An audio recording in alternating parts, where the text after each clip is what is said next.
This is the Two Scrappy Chicks podcast, where life is messy, the stories are real, and we dare to talk about it anyway. Hi, everyone. Thank you so much for coming back to join us. We have a very fun episode today, do we not, Ginger? We sure do. Yes. Today, we're going to start out our podcast with a chain. You know, the other day, I saw a meme of a woman who looked like she was at the peak of her physical fitness. She looked amazing. And the caption read that she was 5'3" and 171 pounds. And people were saying that she was obese. I was like, oh my God. And that obviously that wasn't healthy for her. You know, that was going to be too hard on her little frame. You know, all these misconceptions that we hear about, about women's health, quote unquote health, as if weight is the only indicator of a woman's health or what's going on with her body.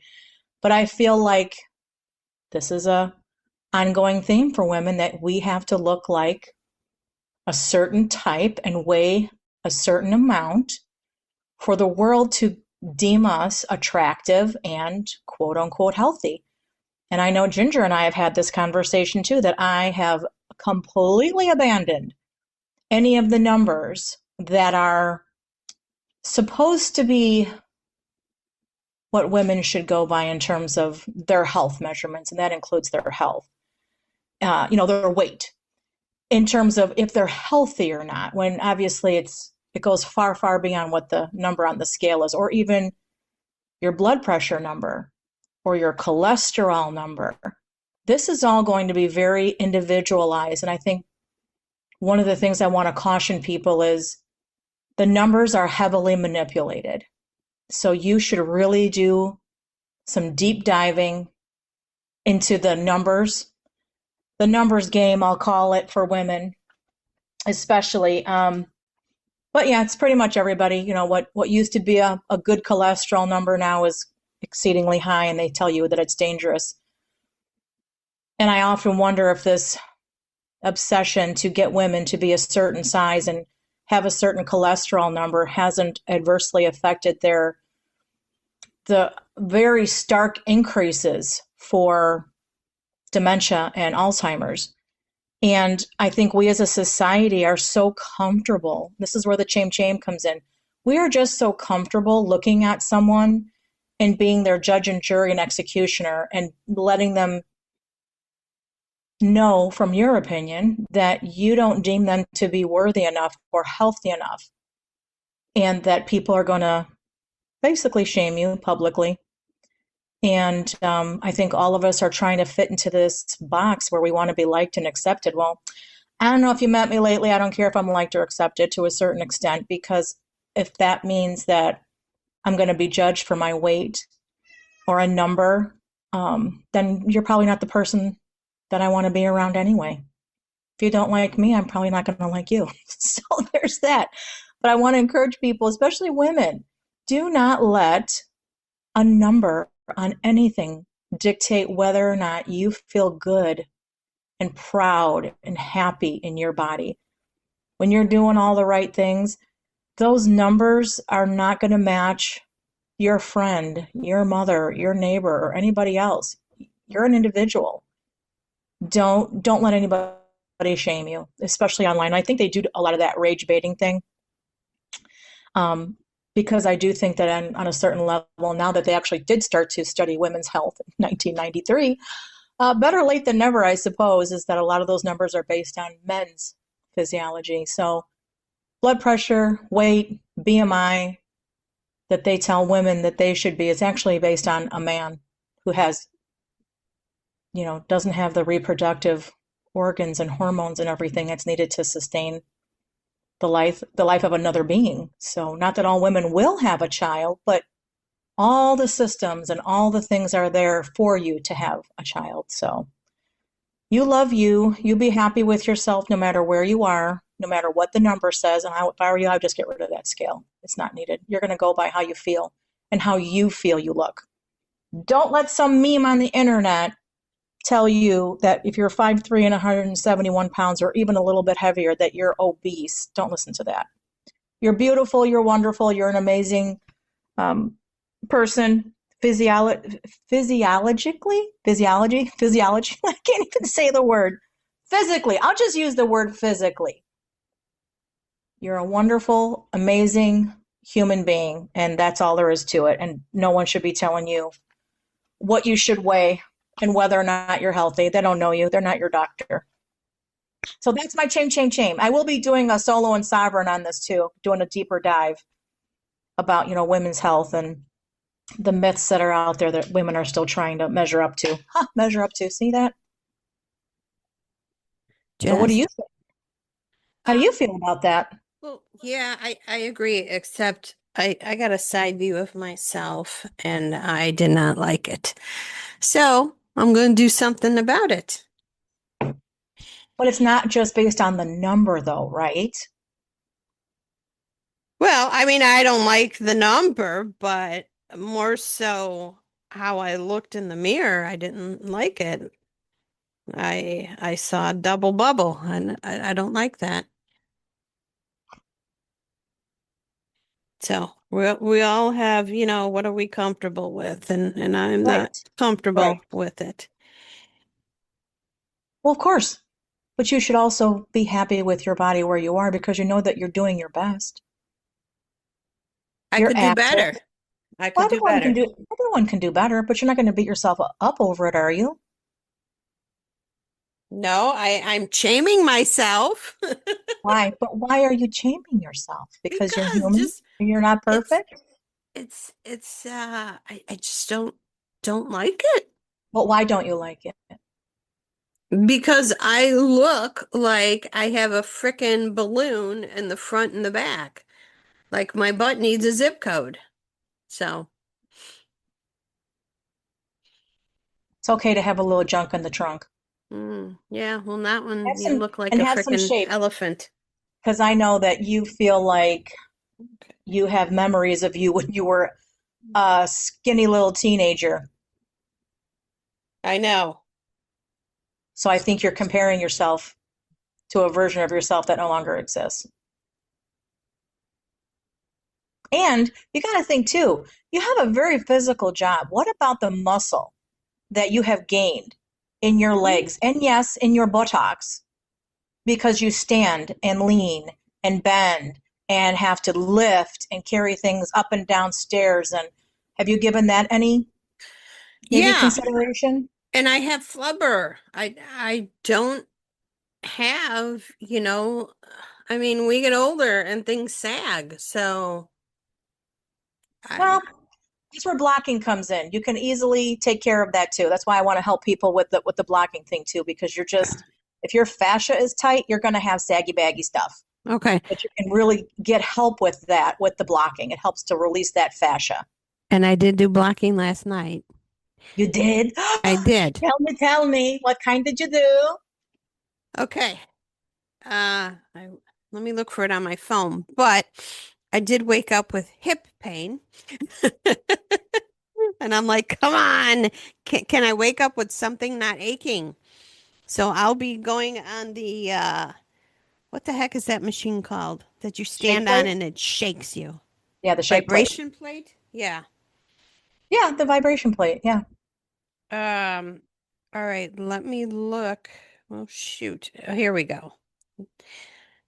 A little chart pulls up. Um, okay. So, and these were actually in bed ones. Go good. And there's 7 different ones. Um, although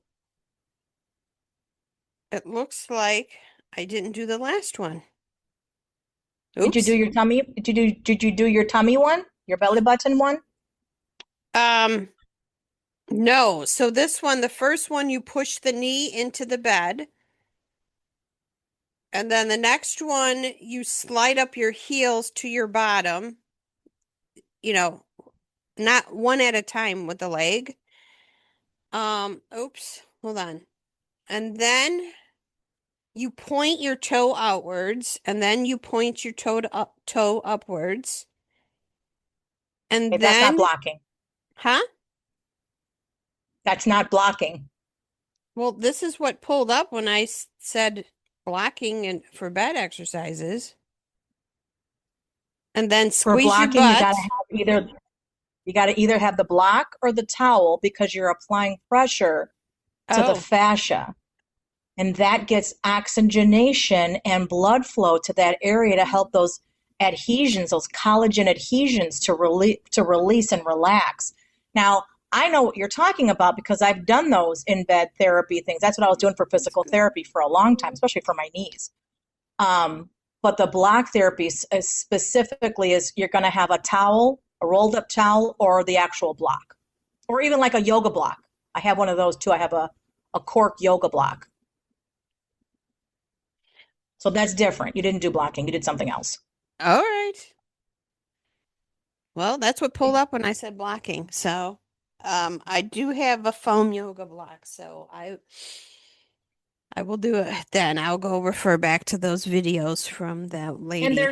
I did invite you to the Facebook group too. So check on that too. They give you a lot of really good information on there, and people talk about specific issues that they're having, like their hips or their back or their knees or whatever. And you get a lot of really good support in there and advice.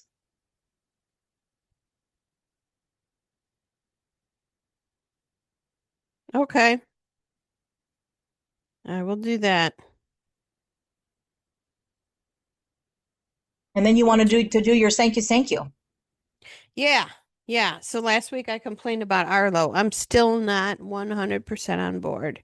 I will acknowledge that they did actually call me. I was busy and they didn't give up like they do in the email.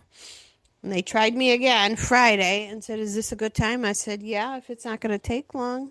Because, I was working. And pretty much it was cut and dry that he said, "Okay, just want to let you know we're going to give you for the next 3 months um, half price on your subscription.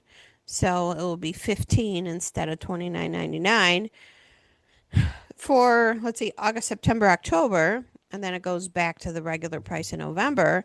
And then I talked to him about, it's kind of frustrating when you spend a lot on a system and then you like phase it out where it's not going to be supportive.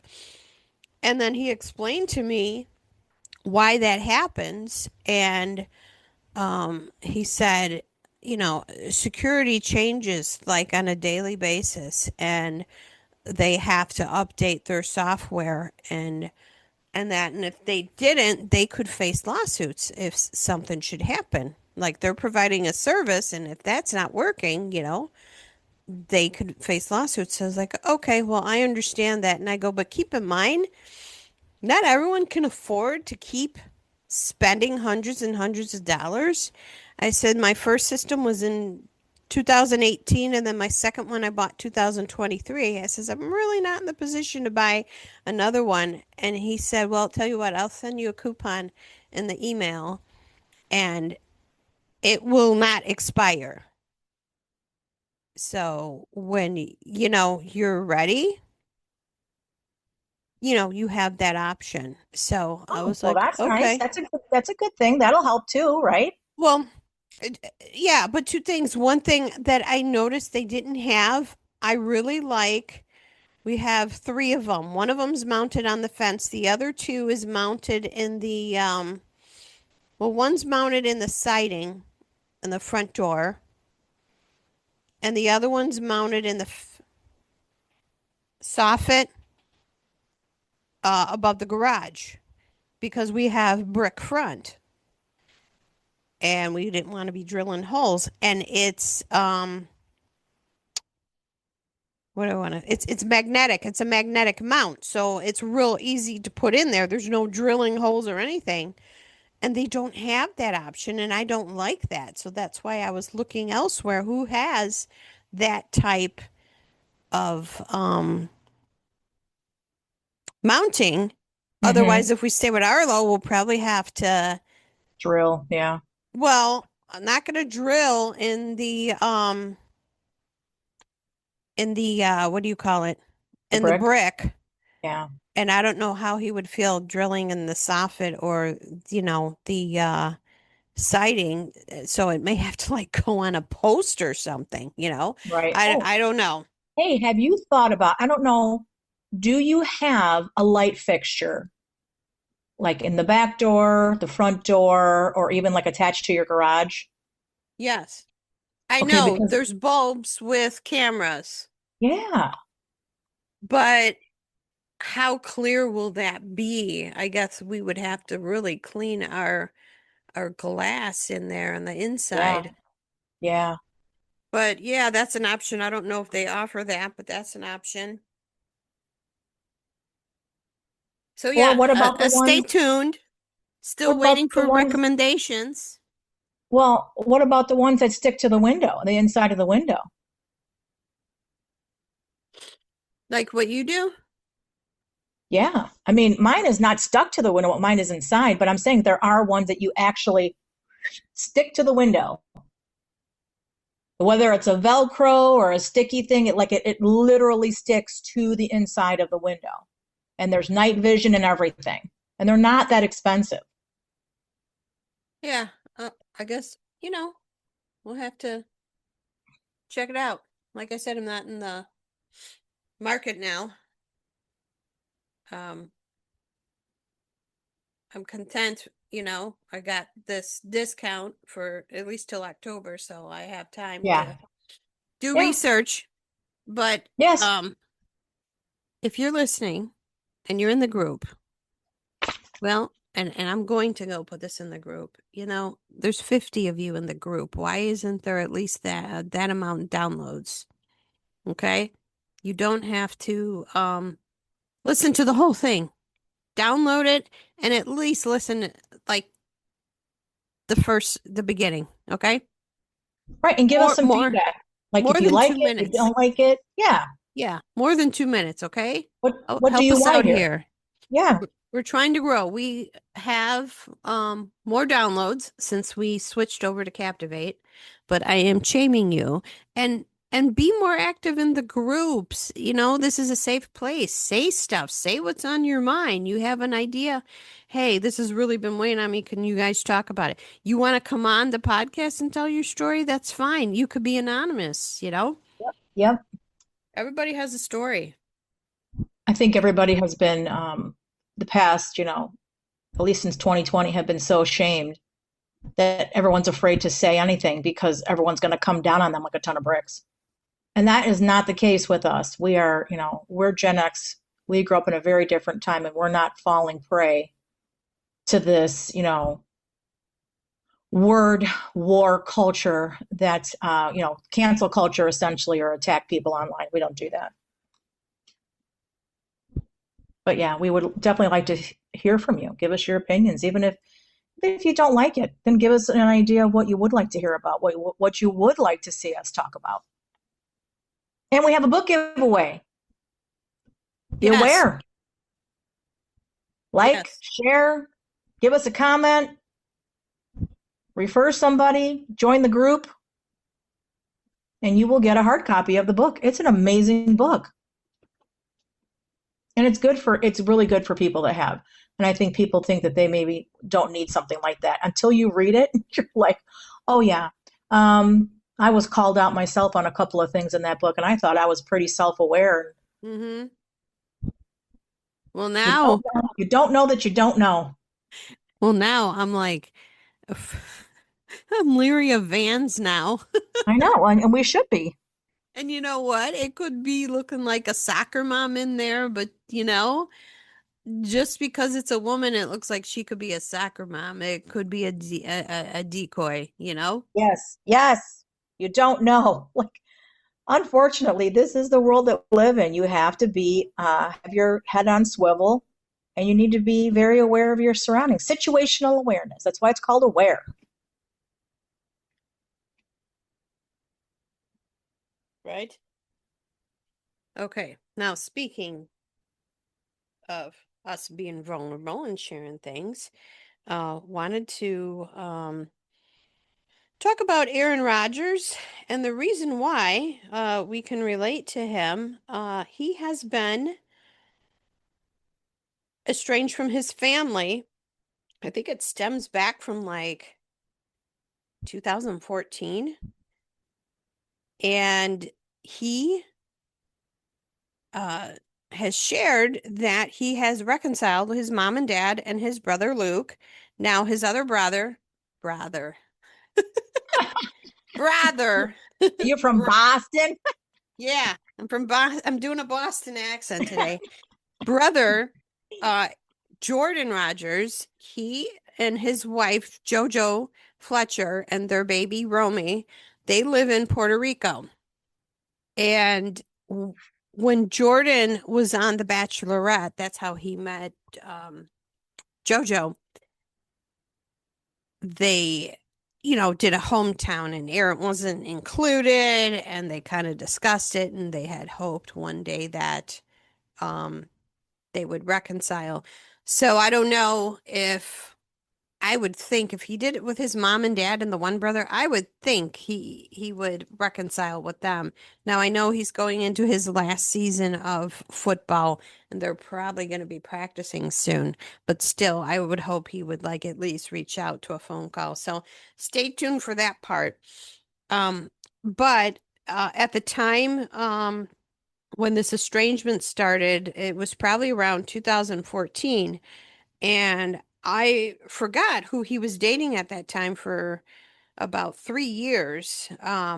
Olivia Munn, who was on Your Friends and Neighbors, and people were trying to blame her for the estrangement. And Aaron came out and said, no, she had nothing to do with it, that it was more so the, how do I want to put it? Uh, his, um, so his raising, is that what we would say? How he was raised? That his parents had strict religious beliefs and the pressure he felt, and he grew up in a conservative household. And as much as, he didn't like it and it was hurtful for having the estrangement, he hoped that, there would be some healing and reconciling. And so yeah, so they do have religious beliefs, and I think that's wonderful that, he made up with them. And I don't know if he is married. He's dated quite a few women after Olivia. The last one that I can think of was Shaylee. Do you know who I'm talking about, Shaylee? I don't even know who half these people are. I know you did. I have Yeah, no let's idea. talk about this. You didn't know who Aaron Rodgers was, so I have No, to tell you. no.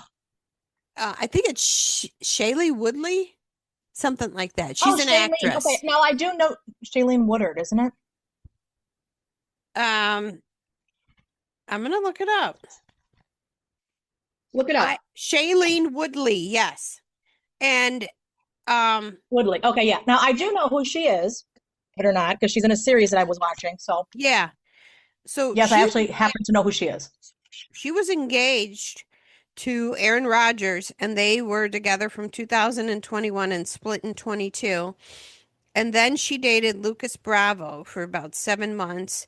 And then earlier this year, she was dating Milo Callahan or Callaghan, Irish name. Now, as far as Aaron Rodgers, is he married? I do not think so. And if it is, it's a secret marriage. Let's see. Does he have a wife? Oh, I guess so. It says his wife is a private person named Brittany. He revealed mid 2025 they quietly married, but has kept her last name, full identity, and everything hidden from the public. So, I mean, good for him. Okay. So, but speaking of this estrangement, you and I can relate because we have that in our individual families. And Yep. they talk about generational curses and what's the other word I'm looking for? Generational trauma. Both my parents had estrangement with their siblings. Not all of them, some of them. So I don't have it with all of them. Now, I have a half brother and sister. Never met my half sister. She doesn't want anything to do with any of us. My half brother I did meet, and I thought, oh, this is cool, great. And he was wonderful and supportive until he realized him and I didn't have the same political background, and then he just totally like unfriended me on Facebook. Didn't say anything.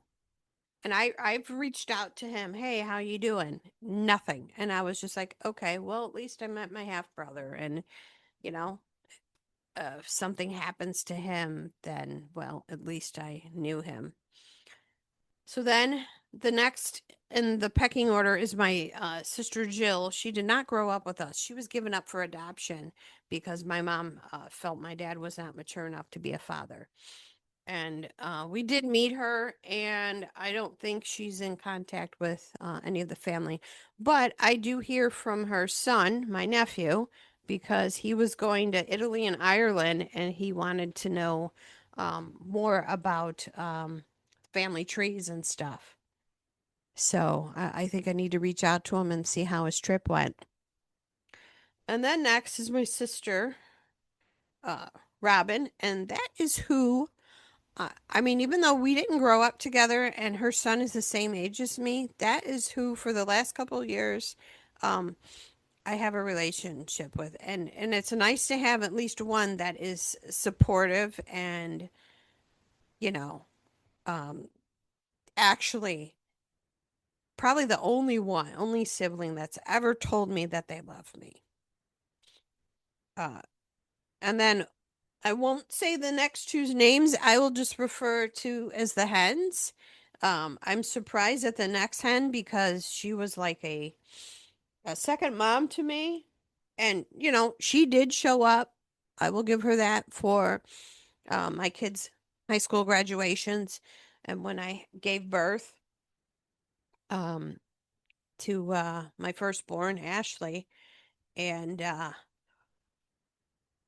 but as far as like calling, I felt like with all of them, um, I had to call. And if I didn't, there wouldn't be communication. And I just got tired of it. And I complained to my mom. And she didn't like it either. And it's like, what do I got to do? So then the last hen, I'm sorry, but she is controlling and a perfectionist. And one thing I realized, being in therapy, I was like,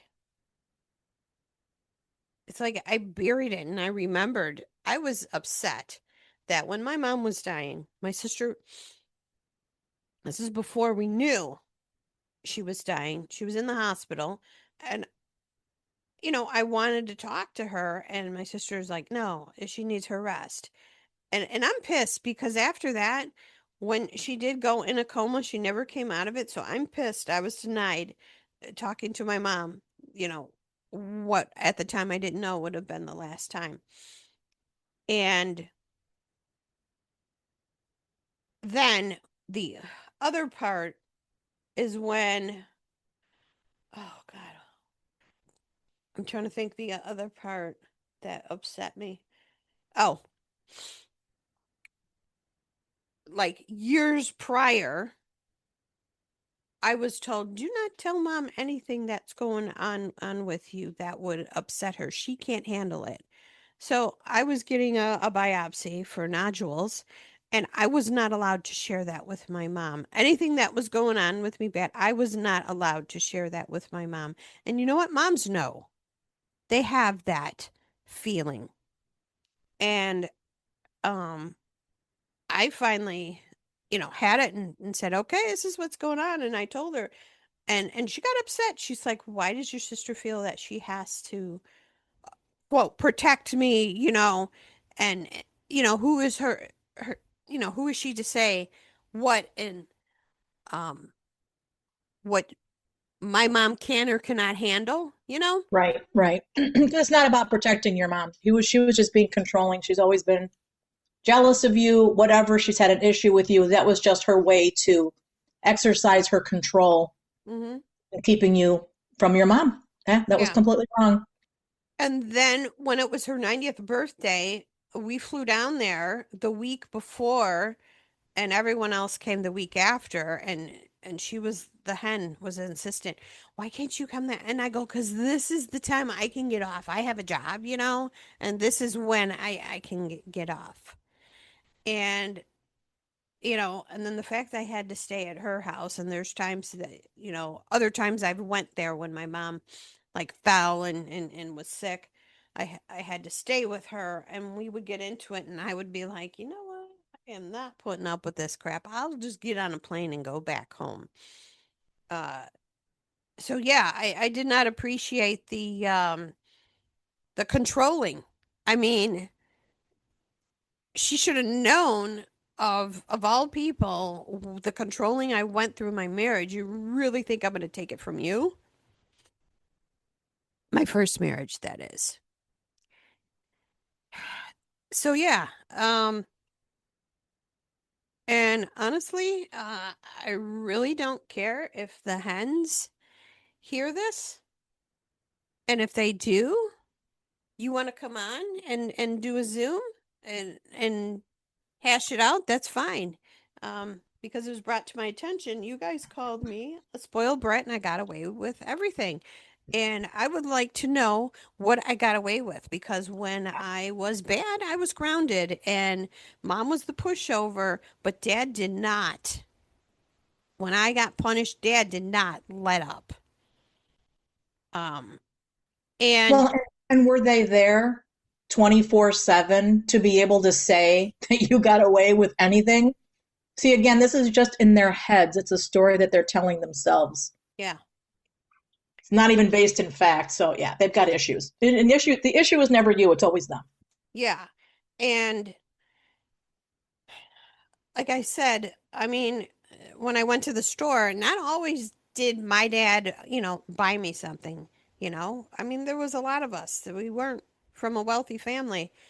And if I snuck stuff in the cart, dad'd see it at the end and he's like, mom's gonna kill us if I come home with all this.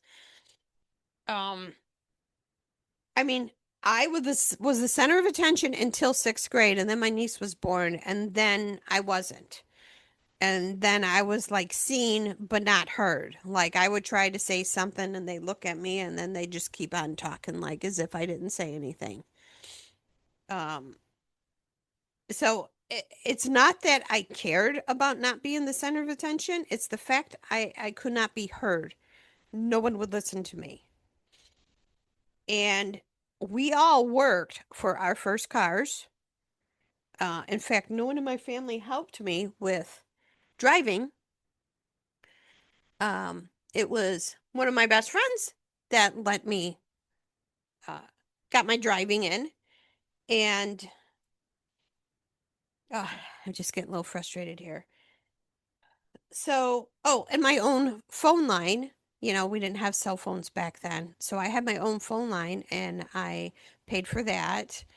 When I did get my car, I paid for the car, the insurance, the gas, and everything with it.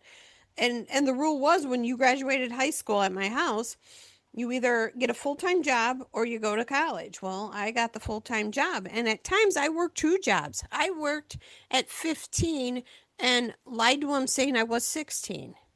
So I was taught you want something, you have to work for it. And so the only thing I can say is the pecking order. I was the youngest. And probably the only thing I got more than they did was mom and dad's time because they had grown up and left the house. So, Like I said, the hens want to come Yeah, rebuttal. it's just jealousy. Just That's jealousy. fine. Because I know we're running short of time, I just want to touch really quick on my situation with my older sibling too. There's 6 years between us, and it was just us two. And to say that she hated me is not an understatement. Like she would physically, mentally, verbally assault me every chance she got. And she would even, if friends come over, she would say to them, "You don't want her to be your friend. Why would you want her to be your friend? You don't want her as a friend." And believe it or not, this is carried into our adulthood where I would hear from people, various people, including her husband's with an S, that she would tell people that I physically abused her. Perfect Darvo. She's an expert manipulator with, especially with Darvo. And I had to sit with her husband, the last one that she had. And I said, let's talk about this abuse thing, how I supposedly abused her. When did I have the power to abuse her since I was 6 years her junior? Oh, when I was born and she was 6? Or when I was 6 and she was 12? Or when I was 12 and she was 18? No, the power dynamic does not work that way, not in abuse. Um, and it's just absolutely astounds me how people they believe that person who's darvoing, they make themselves out to be the victim of everything, even though they're the perpetrator. So anybody who knows her as well as I know her knows, which is why exactly with this family estrangement, I can no longer have anything to do with her because her darvoing never stops. I'm 57. She's 6 years older than I am, and it's like at a certain point, even with your hens, you call them your hens. Hmm. At a certain point, you have to make a decision, and I mean them. You have to get over it in terms of the jealousy. Like, what did you do? You were born. You had no control or say in how your parents raised you, Hmm. what they allowed you to do or what they didn't allow you to do. You had no say in that. You were a child. Yeah. But yet they seem to want to hold you accountable and responsible for their jealousy and their feelings and all the stories that they're telling themselves about you in their own head. Does that make sense to you? Yeah, the Does that sound resentment healthy? for having to watch me. Right. I mean, right. I mean, anybody who has siblings at one point or another has had to be responsible for a younger sibling. It's not a prison sentence. It's a very temporary thing. All you had to do was keep an eye on the kid for a little while. It wasn't like Mhm. your parents were expecting you to raise them, provide food for them, go to work for them. They just wanted you to spend some time with them. And you couldn't even do that. What does that say about you as a human being? And then they know what they'll say. Well, I was a kid at the time. Well, so were you, Ginger. You were Yeah. just a kid at the time too, and Yeah. so was I. Where did we sign up to be abused and mistreated and well into adulthood? It's like, oh my God, let it go already. Anyway, that's all I got to say about that because we Yeah. are wrapping up time real quick. Yeah. And one last thing, one thing my parents did not do was teach us that we needed each other. So that's important that if you have children, you teach them that they need each other. I mean, I'm not gonna, blame my parents. They had estrangement in their family. So, and my dad did not have a father figure. His dad was not around. So, okay. But this is not the end of the conversation. We will still be talking about this. And we did Yep. talk about the giveaway. Yeah, because I was shaming people for not downloading and listening. Exactly. People, wake up. You know, Be alive. Act alive. Participate in life. Come on. think about this. This is a big deal for us to be vulnerable and do this. So, Yes. all right. Well, until then, and watch for our other podcasts throughout the week. Bye, everybody. Have a great week. Bye. We really appreciate you hanging out with the two scrappy chicks today. If you enjoyed this episode, don't forget to like, subscribe, download, and share it with a friend. And if you have any questions or topics you'd like us to cover, just let us know.